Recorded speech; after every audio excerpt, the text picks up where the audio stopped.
Hello everyone, building material and constructions. तो हमने क्या टिम्बर टॉपिक स्टार्ट किए थे। टिम्बर टॉपिक में आज की क्लास में हम यहाँ पे प्रिजर्वेशन ऑफ टिम्बर के बारे में पढ़ने वाले।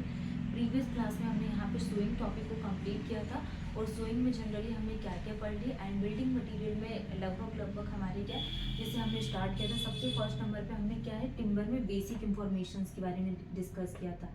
बेसिक इंफॉर्मेशन बोले तो इंफॉर्मेशन तो हमने क्या देखा था यहाँ पे टिम्बर टॉपिक में कि जनरली जो टिम्बर है इसको कैसे ऑब्टेन किया जाता है। This is a would product and would say इसको ऑब्टेन किया जाता है। इसके बाद हमने क्या इसके टाइप्स के बारे में देखा था कि टिम्बर के दो टाइप होती है। First is the exogenous tree, first होता है एक्सोजीनियस एंड सेकेंड हमने क्या डिस्कस किया था एंडोजीनियस। सेकेंड हमने एंडोजीनियस के बारे में बात किए थे। फिर नेक्स्ट जो एक्सोजीनियस ट्री है this are divided in two part, conifer and second क्या आ जाएगा डेसिडियस। सेकेंड क्या आ जाएगा डेसिडियस। तो कॉनिफर और डेसिडियस इसको दो पार्ट में डिवाइडेड किया गया एक्सोजीनियस को। ठीक है, तो ये हमने बेसिक इन्फॉर्मेशन में सबसे पहले टिम्बर के बारे में बात की, फिर इसके बाद टाइप्स एंड फिर एक्सोजीनियस ट्रीज के टाइप्स के बारे में डिस्कस किए थे। ओके, फिर हमने एक्सोजीनियस के टाइप हमने कॉनिफर्स को डिटेल्स में पढ़े कि क्या होता है। फिर हमने क्या डेसिडियस को देखे कि डेसिडियस क्या होता है एंड देन उसके बाद हमारा टॉपिक क्या स्टार्ट हुआ था वो हम थोड़ा देख लेते हैं। देन उसके बाद हमने क्या स्टार्ट किए थे कॉनिफर डेसिडियस। ओके, फिर हमने स्ट्रक्चर ऑफ ट्री के बारे में स्टार्ट किया था कि structure of tree, structure of tree. तो स्ट्रक्चर ऑफ ट्रीज में हमने सबसे फर्स्ट में एलिवेशन ऑफ ट्री समझे थे। एलिवेशन ऑफ ट्री क्या होता है। देन उसके बाद हमने क्या माइक्रो और मैक्रो। तो हमने क्या देखे थे माइक्रो जो स्ट्रक्चर ऑफ ट्री है ये दो टाइप की होती है। फर्स्ट क्या होता है micro structure of tree and second क्या होता है मैक्रो स्ट्रक्चर ऑफ ट्री। तो माइक्रो जो होता है जनरली इसको तीन पार्ट में डिवाइडेड किया गया, स्टोरेज, कंडक्टिव और मैकेनिकल। स्टोरेज, कंडक्टिव और मैकेनिकल। और जो मैक्रो ट्री होती है मैक्रो में हमने क्या पढ़ी थी पिथ क्या होता है पिथ। पिथ के बाद हमने क्या देखा है यहाँ पे हार्डवुड, हार्डवुड हार्डवुड के बाद क्या पढ़ा हमने यहाँ पे शेपवुड। पिथ, हार्डवुड, शेपवुड और शेपवुड के बाद हमने क्या देखा annual ring, annual ring. Annual ring के बाद क्या आ जाएगा क्या pith, hardwood, sapwood, annual ring, cambium layer, cambium layer and then उसके बाद क्या आ जाएगा मेडुलरी रे। और मेडुलरी रे के बाद हमने क्या पढ़ा है यहाँ पे वर्क। तो ये सारे पॉइंट हमने क्या किसमें पढ़े थे ये माइक्रो स्ट्रक्चर्स में, जिसमें pit, hardwood, sapwood, annual ring, cambium layer और मेडुलरी रे और वर्क। तो ये सारे पॉइंट्स कंप्लीट होने के बाद फिर हमने क्या कन्वर्जन ऑफ टिम्बर देखा था। कन्वर्जन ऑफ टिम्बर की कन्वर्जन ऑफ टिम्बर क्या, तो कन्वर्जन ऑफ टिम्बर में जैसे कि स्टैंडिंग टिम्बर है उसको कट करवाएंगे, कटिंग टॉपिक था उसमें। देन उसके बाद हमने सीजनिंग वाला टॉपिक स्टार्ट किए थे। क्या पढ़ा था हमने कि सीजनिंग क्या होती है। तो सीजनिंग की प्रोसेस हमने दो टाइप से बात किए थे। फर्स्ट क्या होती है सीजनिंग में natural, first is the natural and second क्या जाएगा आर्टिफिशियल। सेकेंड क्या जाएगा आर्टिफिशियल। तो नेचुरल में हमने सबसे फर्स्ट में क्या देखा था air seasoning and second is the water seasoning, air और वाटर। और जो आर्टिफिशियल होती है इसको हमने बॉइलिंग, केमिकल, केमिकल, किल और इलेक्ट्रिकल। बॉइलिंग, केमिकल, किल और इलेक्ट्रिकल चार पार्ट में हमने आर्टिफिशियल को डिवाइडेड किया था। और हमने इन डिटेल्स में हमने एयर, वाटर, बॉइलिंग, केमिकल, किल और इलेक्ट्रिकल सीजनिंग को इन डिटेल्स में पढ़े। ठीक है, उसके बाद हमने यहाँ पे मॉडर्न टेक्निक के अकॉर्डिंग हमने सीजनिंग के बारे में बात किए थे, जिसमें मॉडर्न टेक्निक में हमने क्या देखा था एयर, वाटर, वाटर सीजनिंग। ठीक है, नेक्स्ट हमने टॉपिक कल की क्लास में क्या पढ़ा था सोइंग वाली, सोइंग हमारा टॉपिक था सोइंग। तो सोइंग में हमने क्या देखा यहाँ पे कि फर्स्ट क्या थी हमारे पास सोइंग में ordinary, ordinary sawing, ordinary sawing and second हमने क्या पढ़े tangential, ordinary tangential sawing, ordinary tangential, quarter, quarter के बाद हमने क्या देखा रेडियल, क्वार्टर के बाद रेडियल सोइंग क्या होती है। तो ये ऑर्डिनरी, टेंजेंशियल, क्वार्टर और रेडियल, तो ये चारों टॉपिक्स हमारे कंप्लीट हो गए। अब आज की क्लास में हम यहाँ पे प्रिजर्वेशन ऑफ टिम्बर पढ़ेंगे एंड इसके कैरेक्टरिस्टिक्स ऑफ गुड प्रिजर्वेटिव कि एक गुड प्रिजर्वेटिव के क्या कैरेक्टरिस्टिक्स है। तो ये सारे टॉपिक हमारे कंप्लीट हो गए। इसके आप लोग क्या है रिविजन करते रहिए और रिविजन के साथ साथ आपको क्या करना है क्वेश्चन प्रैक्टिस करना और इसके PYQs देखना। ठीक है। तो प्रिजर्वेशन ऑफ टिम्बर क्या होता है? Timber section is protected from the external agencies. ये क्या है? हमारे पास टिम्बर सेक्शन है। अब इस टिम्बर सेक्शन को हमें क्या करना है? प्रोटेक्टेड करना है। वो भी किससे? जो भी यहाँ पे एक्सटर्नल एजेंसीज है इससे हमें प्रोटेक्टेड करना है, जैसे कि फायर है, वाटर है, केमिकल है, इंसेक्ट्स हैं।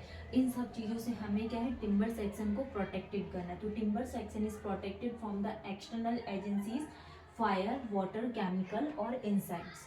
नेक्स्ट पॉइंट क्या है? This process increase the life and durability of timber. मतलब कि ये जो प्रोसेस है प्रिजर्वेशन ऑफ टिम्बर, अगर कोई यहाँ पे टिम्बर का सेक्शन है और हमें क्या उसको प्रोटेक्टेड करना है वाटर, फायर, केमिकल या फिर इंसेक्ट से, तो उसके लिए क्या करना पड़ेगा? ये इसकी क्या है? Process increase the life and durability of timber. जब भी हम यहाँ पे टिम्बर सेक्शन में प्रिजर्वेशन का यूज करेंगे तो इसकी लाइफ को इंक्रीज करेगी एंड ड्यूरेबिलिटी ऑफ टिम्बर को इंक्रीज करेगी। ठीक है। नेक्स्ट इसके कैरेक्टरिस्टिक्स ऑफ गुड प्रिजर्वेटिव क्या आ जाएगा यहाँ पे? Inflammable, should not catch fire easily. Inflammable, should not catch fire easily. Aesthetic, it should be. ये कैसी होगी यहाँ पे? एस्थेटिक है। Should not offer bad conductor, non toxic, water proof and chemical resistance. तो इसके कैरेक्टरिस्टिक्स क्या है गुड प्रिजर्वेटिव के? ये वाटर प्रूफ है, केमिकल रेजिस्टेंस है। क्या है? वाटर प्रूफ है, केमिकल रेजिस्टेंस है। चीप एंड ड्यूरेबल, कैसी होगी? चीप है, ड्यूरेबल है। इसकी वर्क एबिलिटी को इंक्रीज करती है and cover large surface area with small quantity. कोई स्मॉल क्वांटिटी के साथ इसका क्या लार्ज सर्फेस एरिया को कवर करती। तो ये क्या इसकी कैरेक्टरिस्टिक्स है किसके? गुड प्रिजर्वेटिव के, कि inflammable, should not catch fire easily, aesthetic should be, should not offer bad conductor, bad order, non toxic and ये वाटर प्रूफ है, केमिकल रेजिस्टेंस है, cheap and durable and increase the workability, cover large surface area with small quantities. ठीक है। ये क्या होगी? Characteristics of good preservative. कुछ हमने यहाँ पे प्रिजर्वेशन ऑफ टिम्बर के बारे में बात की थी कि कोई टिम्बर सेक्शन है उसको प्रोटेक्टेड किया जाता है एक्सटर्नल एजेंसीज जैसे कि फायर है, वाटर है, केमिकल, इंसेक्ट्स हैं, एंड ये इसकी life and durability of timber को इंक्रीज करेगी।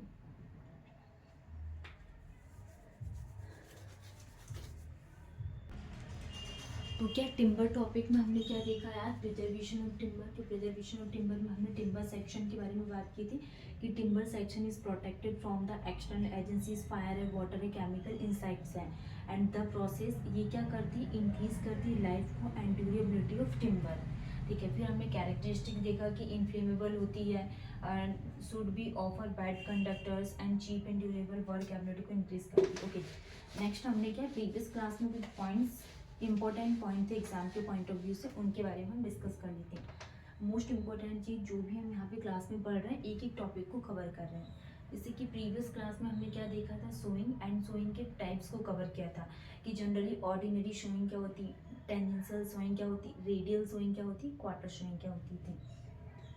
तो ये जो टॉपिक था हमारा क्या सोइंग वाला, इसको हमने क्या पूरा कंप्लीट कर लिया है। ठीक है। नेक्स्ट अब आज की क्लास में हमने प्रिजर्वेशन ऑफ टिम्बर को लिया एंड ये हमारा पूरा कंप्लीट हो गया आज। ठीक है। तो अब इसका आपको क्या करना है? रिवीजन करना है। रिवीजन के साथ साथ क्या आपको इसकी क्वेश्चन प्रैक्टिस करना है।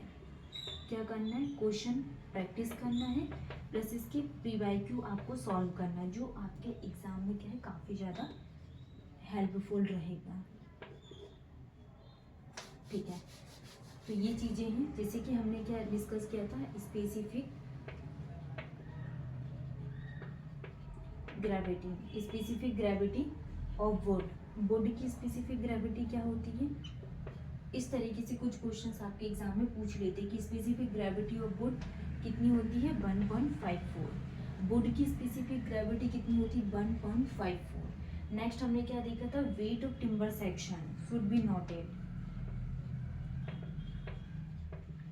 Wait of timber section, weight of timber section should be noted at कितना? 12% मॉइस्चर कंटेंट। जनरली अगर मॉइस्चर कंटेंट, अगर क्वेश्चन पूछा जाएगा कि टिम्बर में कितना मॉइस्चर कंटेंट अवेलेबल रहता है तो कितना आ जाएगा? 12%। और स्पेसिफिक ग्रेविटी कितनी होती है 1.54। Specific gravity of wood 1.54 and जो weight of timber section should be noted at 12% moisture content. और जो मॉडुलस ऑफ इलास्टिसिटी है, modulus of elasticity, modulus of elasticity कितनी होती है 0.52 1 into 10⁴ newton per mm square. ये क्या होती है modulus of elasticity 0.52 1 into 10⁴ newton per mm square. तो ये सारे टॉपिक्स कंप्लीट हो गए। अब कल की क्लास में हम यहाँ पे टाइप ऑफ प्रिजर्वेशन को स्टार्ट करेंगे जो बहुत इंपॉर्टेंट है। Thank you.